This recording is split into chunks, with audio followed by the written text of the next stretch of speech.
Romans chapter 4 verse 22, NKJV. And therefore, it was accounted to him for righteousness. Abraham had faith in God and it was credited to him in the form of righteousness. In other words, he was given righteousness because of his faith and nothing more.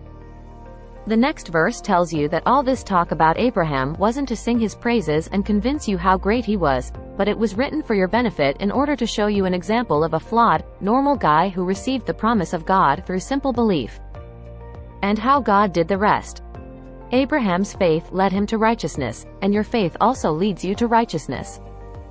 When you have faith in God and believe in his Son, you are made the righteousness of God in Christ. 2 Corinthians chapter 5 verse 21. It's not something you do, but something that is done to you. You can't work for it or earn it. Being righteous means that you are right with God. And when you are right with God, every single promise he makes is yes. And when he says yes, you say amen. 2 Corinthians chapter 1 verse 20. The final stop on your roadmap to healing. Recognize your righteousness. Recognize your righteousness today.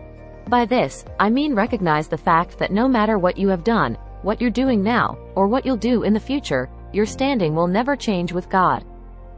You are right with him because of the sacrifice of Jesus Christ and nothing else.